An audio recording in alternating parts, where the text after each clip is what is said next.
So I read a little bit about how this began, and I know you kind of met with Jimmy and Robert, and I guess John Paul Jones as well. I mean, what was the kind of the gist of that very first meeting with them to kind of figure out what to do, how to do it, whether they want you to do it or not? Well, the reason that this Led Zeppelin film has happened at all is one reason only, really, is that is a series of films we made called American Epic that preceded it. That's the reason this film we're even talking now. American Epic was about the first blues, gospel, country records made in America in the 1920s and 30s. Hmm. So essentially, it's like this sort of DNA of American popular music. And it was all unseen film footage and photographs in the 20s and 30s and sort of like amazing sound work by the team. So we were looking to make a follow-up film from that, something we would pick up in the post-war years, um, and would take us through to 1960. And I'd read this little paperback book as a 12-year-old on Led Zeppelin.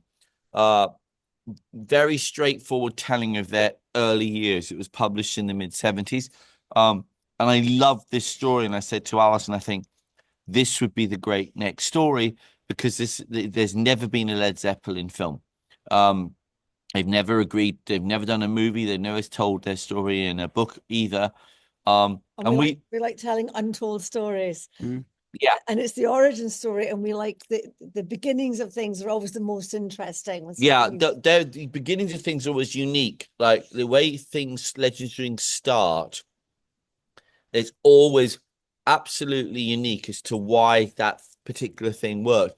The moment they become successful, they tend to follow similar tropes moving forward. So the Sure. beginnings, we love that. So we sat down and And started. we did about 7 months of research and writing. We scripted the whole thing, created a storyboard. Yeah, But and everyone was saying, you're mad. Yeah. They'll never agree. They'll never agree to it.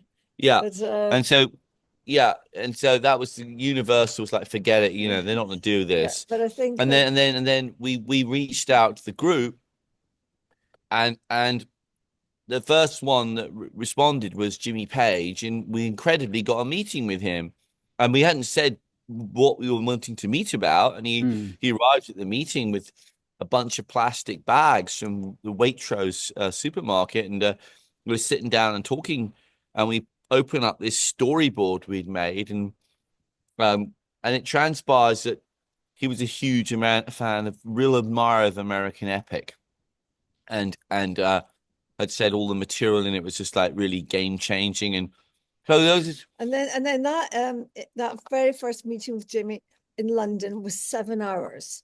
We Hmm. had a little break. So, yeah.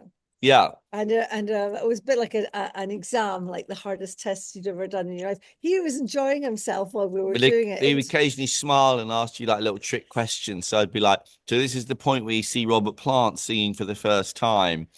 And he said, "What was the name of the group that Robert was singing in when I met him?" And I'd be like, Obs Tweedle. And he'd Hmm. say, "Very good, carry on." Oh, they tested. They actually tested you. Wow. Okay.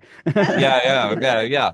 Yeah, like dates and everything. And then one time, I yeah, was, one time I said, so you in June you were doing this, and he was going, maybe we should check on that date like that. And he went to the plastic bags and poured the plastic bags out on the table. And it was all his diaries going back to the early 60s. And he'd Oh brought them wow. along Oh in wow. preparation for if that meeting had gone well. yeah, And Nice. so he was amazing. very sort of, he's very instinctual, but he also can sense stuff.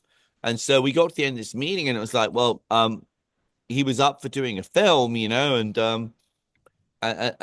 he said, "But you got to get the other guys on board." And so one by one, we I think we followed Robert around the planet like about 3 times. We went to Perth in Scotland, Sheffield, Sheffield in Los England. Angeles, Yeah, the and then back to Birmingham in England. where he appeared with Pat Bonham, John's wife, Hmm. and then we went through the film, and they both like immediately signed on to do it. It was terrific. And John Paul Jones, and he was a big American Epic fan. John Paul Jones was the one person we found out didn't know American Epic. So we just sent a DVD to his manager and just said, can you please just give this to him? And all we ask is he watches the first 15 minutes of it. And if he's not interested, you'll never hear from us again. Like about 2 days later, we got a phone call saying he wants to meet you. And so we met up with him, and it transpired he had made a pilgrimage, a personal pilgrimage to Macy's Springs, where the Carter family are from, where the first American Epic story is set, and met those people. So you're sitting with these band people that have a massive interest in the same things that we're interested in, you know, like they care about this stuff, like the roots of this music that you know, it's been their career. And so you're already in this good place because you kind of share similar interests. And Robert literally, he when he's off on tour, if he has a day or two off, he will go and try and explore these places in rural Mississippi, you know? Oh yeah, I know. Yeah. I mean, that's his thing. He's one of the few people that's been to the places we've been to. We've been to 38 states in making American Epic, and like tramped all over the deep South and Mississippi and Louisiana. So then, you know, when it was like they agreed and we met all three of them, you know, I mean, the next thing was you know establishing what the rules of the road were, and we said, well, look, the first thing is it has to be an independent production. And they agreed. And so, but before that, Robert said, how are you going to do this, Alison? I don't think it can be done because we didn't do any interviews, and there wasn't any television. Remember? Oh, back then, right. Well, there was television, but it was still early, yeah, for sure. But hardly not enough to tell to our feature film, but we managed to track that. But I said, well, you know, having just done American Epic before there was sound on Talking Pictures, there, if anybody can do it, we can, and he agreed. He said, yeah, I think you can. So, well, it's funny, I've been but they said they agreed to give us, you know, a final cut, and total control. And on top of that, you know, we'd proposed in this very detailed storyboard of the film, you know, that they were telling the story, because in American Epic, all those 1920s singers were dead when we started to make the film. So we're talking to their children, you know, who are in their 80s and 90s now when we made the film. And so with this, you know, there's this thing of like, well, you have to do research and ensure that what your subjects are saying is to protect you and them is accurate. You know, they're not saying something that someone out there. In our meetings with them, we've done a huge amount of research already. And I remember thinking, these guys have incredibly good memories, because I had very, very detailed timelines made, Allison and I, when we wrote the film. And so when we actually met down to present with them, I was stunned at how good all three of their memories were, like amazing memories, like way better than ours, way better. Amazing. And which tells you something about they must have been pretty focused in the period that first year that we're covering and prior, because as I said, their memories were super lucid. But nevertheless, you know, as filmmakers, you know, you want to be thorough, and you also want to make sure you have background and you understand what people are telling you. So they opened up their address books and gave us the telephone numbers of the people that they'd grown up with, gone to school with, people that they were in their first bands. And so we were allowed to unsupervised walk around the Midlands, for example, and meet all Robert's friends, you know, who are going to be wonderfully unvarnished in the way they talk about him, you know? Sure. And so all those people we met, you know, you know, became very close friends with Rod Wyatt, who the film's dedicated to, who sadly died, you know, who taught Jimmy his first chords on guitar and all these things, you know. And so this was really sort of magical, you know. So we got to meet these people. And then, of course, did loads of other research. We met all the people later on, like, you know, we met, you know, Glyn Johns, talked to him at length, you know, the guy that had done the engineered the first album, and et cetera, et cetera, et cetera. So there's a huge amount of background research that we did, you know, maybe 175 interviews. Yep. putting on the screen, Mm-hmm. that it was accurate, but also most importantly that we are picking up everything that they were telling us that was important. Because sometimes someone might talk for 5 minutes on something that's not particularly important, but they say one sentence about something that's really important. And if you spent an evening with, Robin Willis, say, who was in his skiffle band his mum got on TV, Robin may have told you this is a really important thing when Jimmy was young, was such and such, and so you've got to, they were very helpful with this. And of course, they all turned up with bags of archive to the interviews. Like, it was amazing. Literally plastic bag filled with photographs we'd never seen before. Oh, wow. I mean, Robert turned up with a Led Zeppelin box set, and inside it was like this lacquer from 1968 of this song that him and John Bonham had written and recorded that no one had ever heard before, and that's in the movie, Well, you want to ask, where did the John Bonham interview came from? Did his wife have that, or Well, he, three interviews okay? in there, and they were just the result of a huge amount of detective work. I mean, we wanted each member to have a voice. An equal voice, yeah. So we were lucky enough. Bernard tracked down. Did a lot of detective work and tracked down the Australian stringer for 2SM in Sydney, and I got this crappy bootleg, but I could tell the original recording was a 1/4-inch recording for radio, so it would have been good quality. So this huge long search to this station, they didn't have it, and then they said, oh, well, we've sent a lot of our tapes to this university, call that university in Canberra, we don't have it. And then I'm sort of like, but how many tapes do you have that aren't catalogued? They went thousands. And luckily they'd done an American Epic festival. It's all American Epic. And we'd like stayed up till 3 a.m. to introduce it via video link. And so I said, we did all that stuff. Would you mind having a look? And 3 months later, they found this reel and we got it sent over to LA, and it was just extraordinary. And then I found 2 more reels of other interviews. And so between them, you have this very vivid voice of this guy talking, and it's wonderful. Oh, yeah, great. Yeah. One of the things I liked, I mean, you talk about doing this in an origin story and how, the first hour we learn all about the backgrounds and the influences and all this stuff. And Half hour, really. Yeah. But when you when you first see them playing live together in that first concert, it's literally like they become Led Zeppelin like almost immediately. I've never thought that, most bands, the first gigs are just not anywhere close to where they are later. And they seemed it was amazing that they yeah. Yeah, absolutely.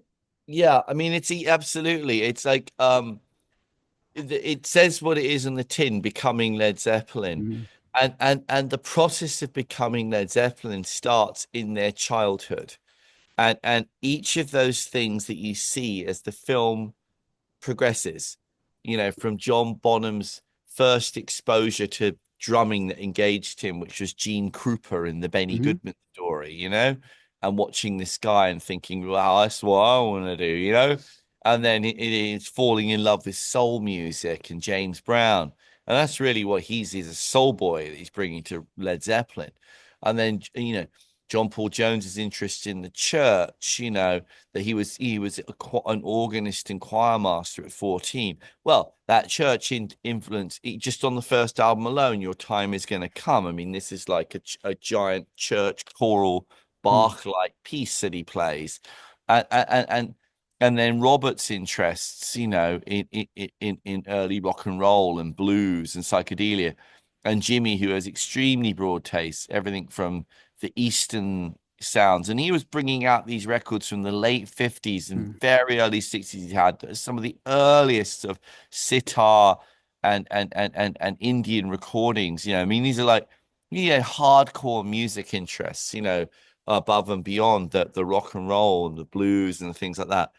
And so, yeah, I mean, I think the whole sound of Led Zeppelin and these 4 individuals who were like ready to form these 4 points of a compass that make up Led Zeppelin. Like, what did John Paul Jones say? Led Zeppelin was the bit in the middle between us all. Yeah.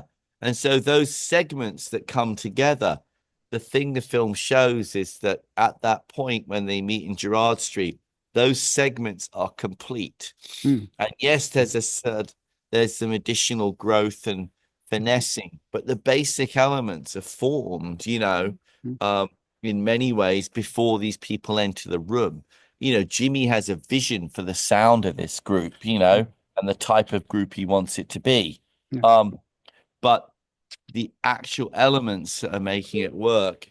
And so the lesson really is to you as a viewer is to do that homework, is to be prepared, to be ready, and that's what it is. It's a story of 4 kids that all have a dream, and they learn everything they can and soak up everything they can. They don't sit around on their hands for a minute. None of them waste their time. If the guys like John Bonham and Robert that are struggling to break into the snobby London music scene, they're working like demons at this thing.